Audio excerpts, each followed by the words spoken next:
Hi guys, so I'm going to read the Gold Key Star Trek number 3. This was published in December of 1968. So Star Trek, Automated Destroyers, Minutes to Save a Dying Planet.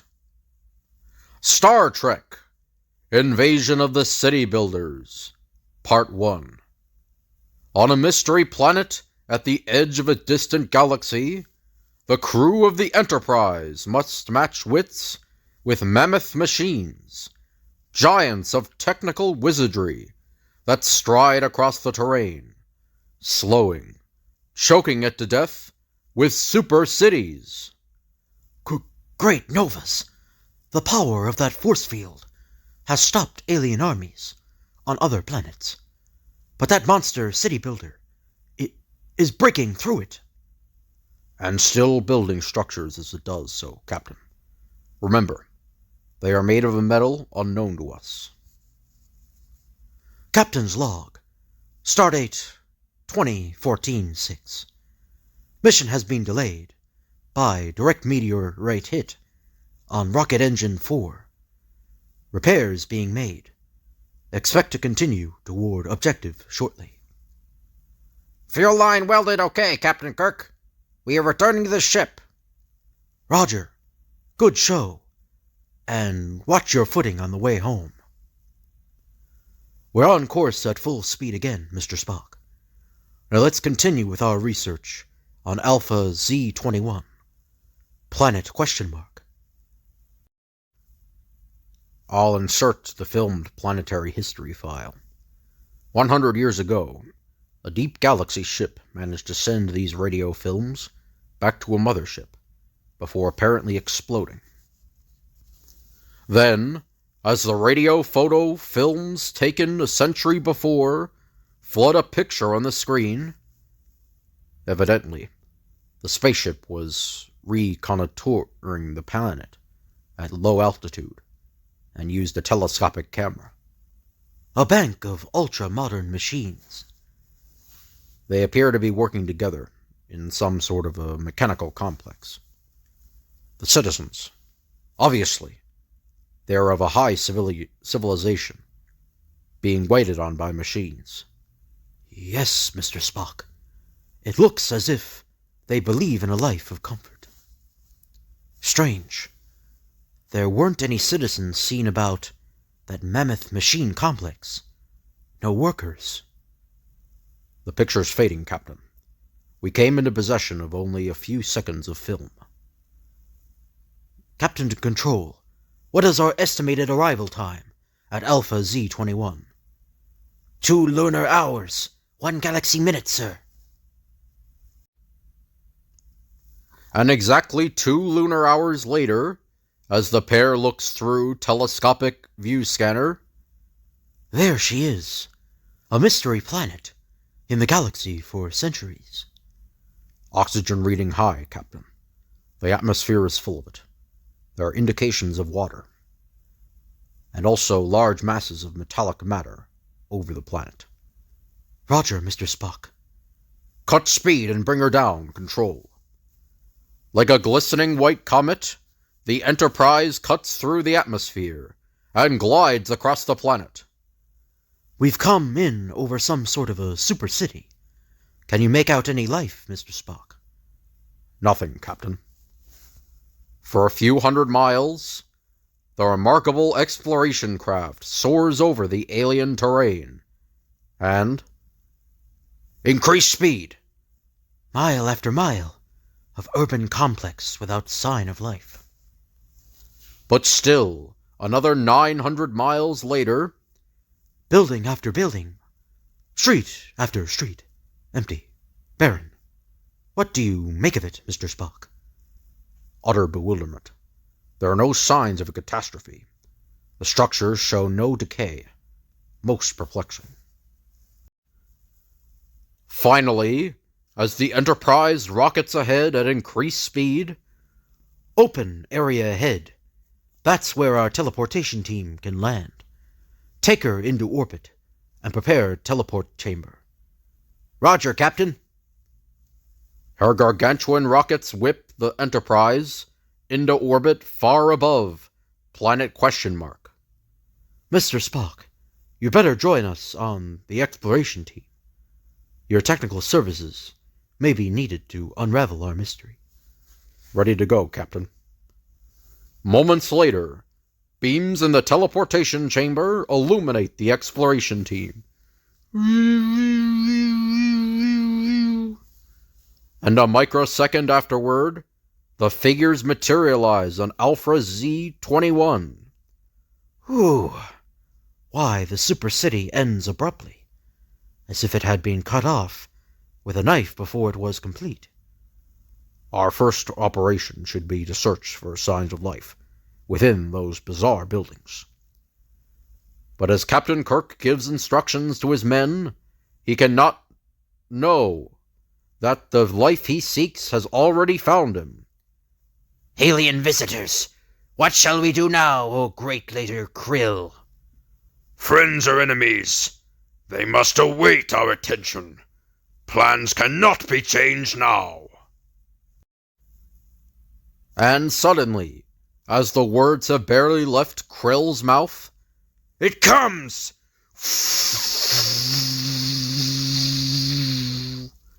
While at the Enterprise landing crew site, The ground shaking! Earthquake!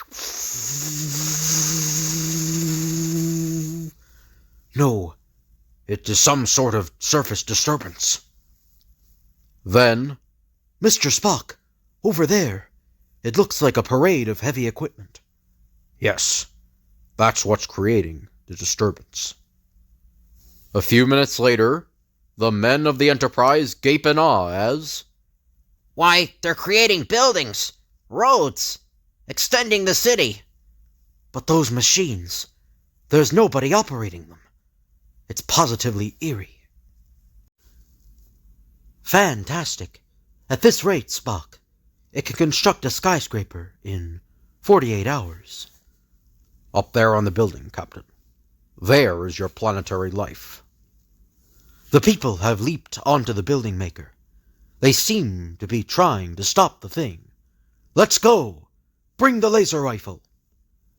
As if it senses the presence of something alien on it, the monstrous machine shudders, shaking the people off its beams. Ah! Ah!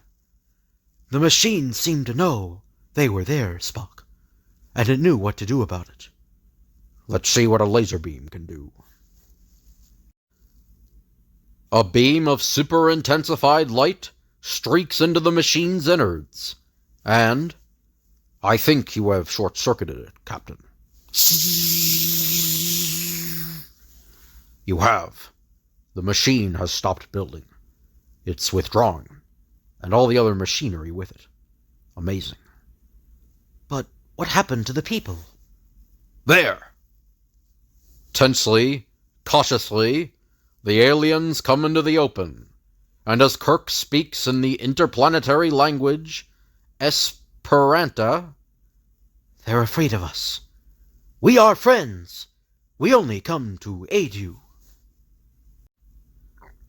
Thank you, visitors from another world. We owe you a great debt. You owe us nothing, sir, except perhaps an explanation to your monstrous problem here. You could not destroy the monster city maker, but you have forced it to go back for repairs. Please, tell us who you are, and how that fantastic machine came to be. It is a long and shameful story. I am Krill, leader of all who remain of the civilization on the planet Zarta. 150 years ago, we were a proud and prosperous race of many millions. Today, a dozen of those mechanical demons rule the planet and threaten my village in the mountains yonder. It first began when our super-civilization began experimenting with machines to take over our everyday chores. Letter for Ergo family. As the years passed, our brilliant men of science created more and more ingenious machines, electronic teams harvested our crops, processed, packaged, and delivered them. Soon, our master devices spread throughout our entire culture. Our police forces became fully automated, though there was hardly any crime. The world of business was next. Computers made our decisions on the stock market. Buy, sell, buy, sell. Finally, they entered the sacred sanctum of the very science that had created them. Look at this blueprint our master planning machine has conceived. A system of coordinated, self-operating machinery for building entire cities. Ah, yes. We were living in utopia. Our necessities were all provided for us. Business and commerce were systemized and carried out by our knowledge-processing machines, far more astute than human minds. Our leaders smugly watched as our automated factory created the most complex machinery of all, the city builder. A great triumph. Soon all forms of labor will be eliminated. There's no end to what our machines can achieve. In less than a moon month, it was finished. And it fulfilled our highest expectations. No human hand could construct a city so perfectly, so symmetrical in every detail. But remember, it took man to create the machines, which created the machine which built the city. Then it began, the first note in what was soon to be a melody of doom for the planet Zarta. The city builder, it has gone berserk. The machine is digging under the mountainside. Kazar, how can this be? See there? The super refrigeration unit we built into our city builder is cooling the molten girders in seconds. A whole new city? Why? The machinery is supposed to build only according to need. It will have to stop when it runs out of materials. Fantastic! The metal mill's production has tripled, for no reason at all. It will have to stop when it runs out of ore. That's what frightens me. The mill has found a way to make synthetic metal. It may never stop. And as fast as it is produced, it is being conveyed to the city building complex. 2 more new cities. We won't need them for 100 years. There are no controls to stop it. This machinery must be destroyed. But our automated police were powerless. They had been built to deal with human criminals, not with heavy machinery.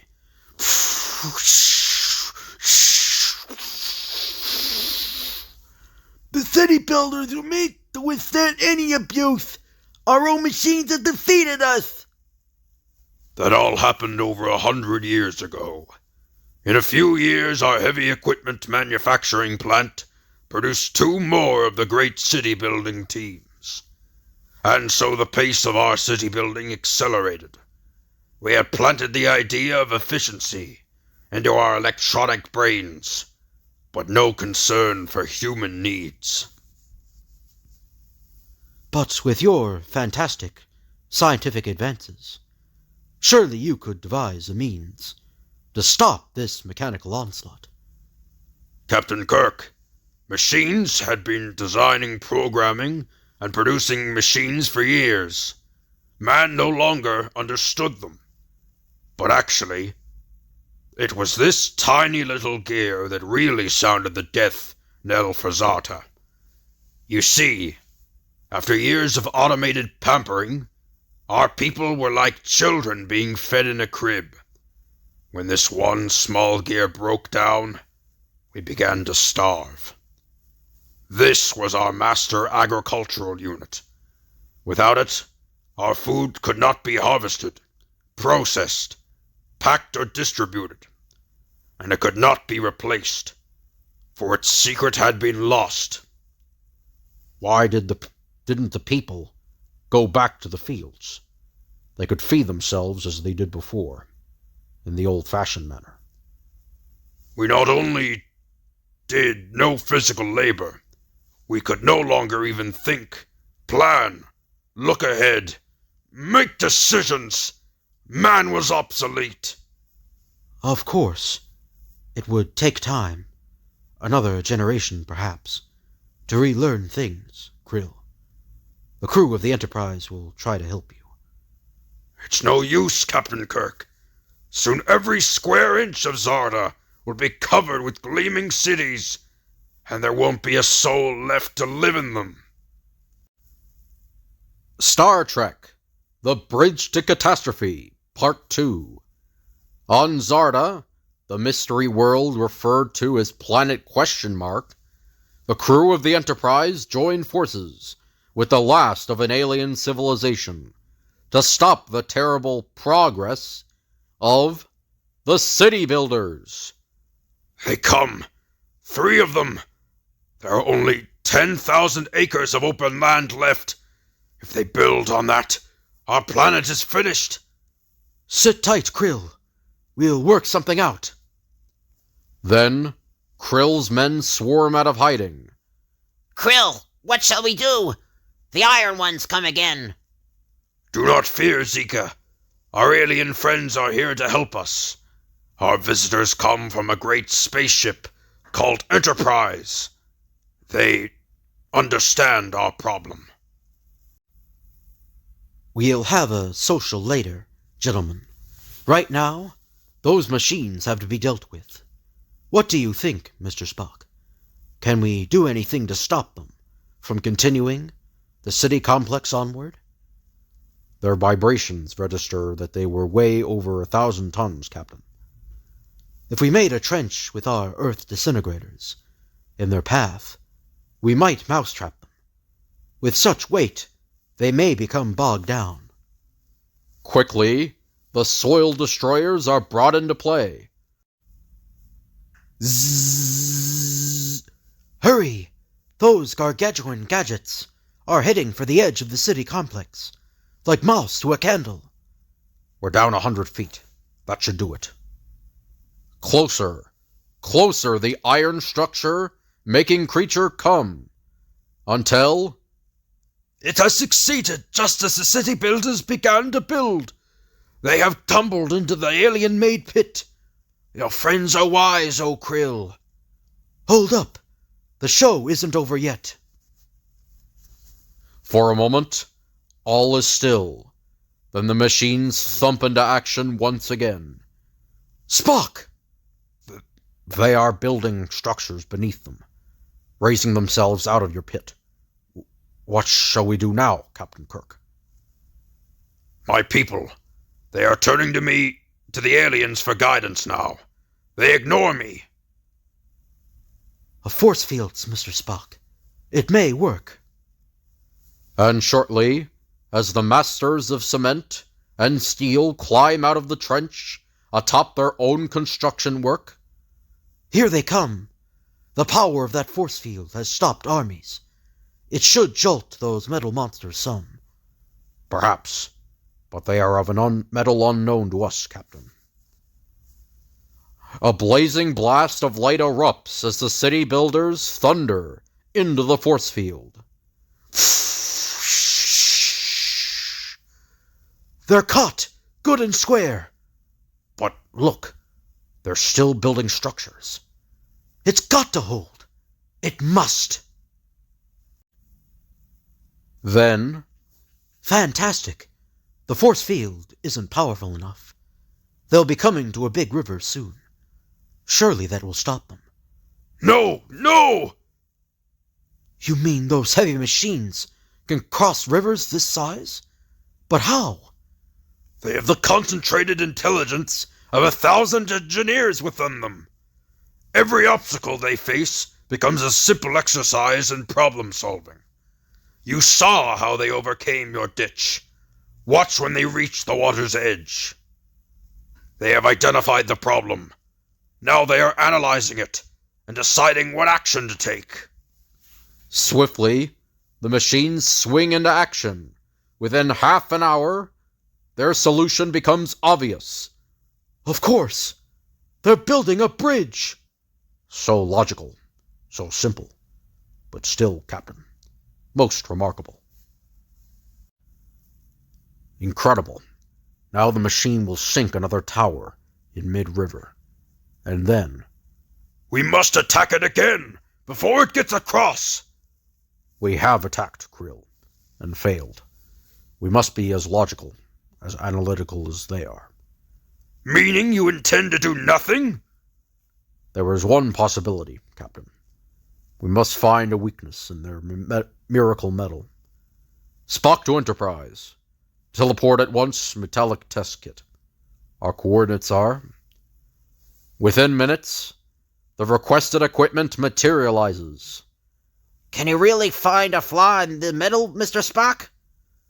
Though I'm not familiar with all substances in the universe, logic tells me every substance can be broken down by some process. Which may take years to discover. The first thing we must do, Captain, is obtain a sample of the metal. That isn't going to be easy. If the boat just holds steady now. Captain, that boat! Look out! The laser gun can't cut through the metal, Spock. But if we can burn through a hoisting cable, the girder might fall outside the bridge. It's a delicate shot, Captain. Krill, you fool! What are you trying to do? Sarta's my planet! These are my people! You think you could take over, don't you? Win their respect with your false promises?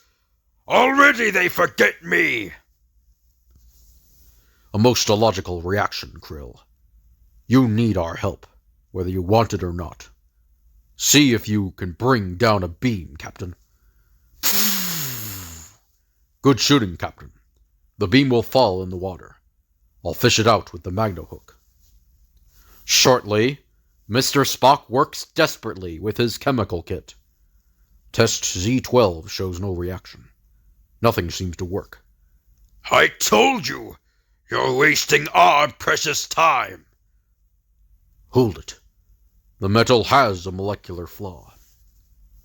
It breaks down almost instantly to a simple solution of NH2. Fantastic! A metal that could probably withstand an atomic blast. Yet a mild amino acid disintegrates it. Chemicals and vats are teleported down from the Enterprise, and hours later... We have enough now to take care of that bridge and those infernal machines, Spock. Let's get started. I do not think we should, Jim. Krill is right. These are his people. This is his job. Of course. We have a weapon now, Krill. But we need you to operate it. You know these cunning machines better than we do. Will you come with us? No! No? You mean you'll stand by and let your people be destroyed? I mean I'll do it. Alone. Alone? That's suicide. Alone I held these people together. Without me they would have perished years ago. I alone can save them now. Why, that egomaniac! He's more concerned with keeping his power than saving his people. He's very much like you Earth people in that respect, Captain. As Krill moves in on the bridge... Our acid solution worked in the test. Now we'll see how it works in action. It's succeeding! The metal is beginning to melt! Must keep spraying! But above, the giant machine senses that something is wrong and reacts. Red-hot rivets! The builder knows I'm here! The bridge itself will shelter me from the rivets. But when it fails, can I get away? Shh! I did it! It's coming down! The whole bridge and all the machines on it, they're going down to the bottom of the river. But Krill, what happened to him? Look! There he is! Our leader is still alive! Huzzah! Huzzah! You saved our lives, Krill! We all owe you our lives! I hate to spoil the celebration, but there's still a lot to do. The Enterprise can locate the other city builders for us. Aboard the Enterprise, their locations are quickly established. We have a fix on all machines, Captain. Good. Give me their coordinates. We'd like to go with you and see this job through, Krill, if that's all right with you. Captain Kirk, I'd be proud to have you and Mr. Spock alongside of me. The machine will react quickly and counterattack. We must weaken its underpinning with our first blast. The metal is buckling. Let's get out of here. Run! I'll be right behind you. I've to make sure the damage cannot be repaired.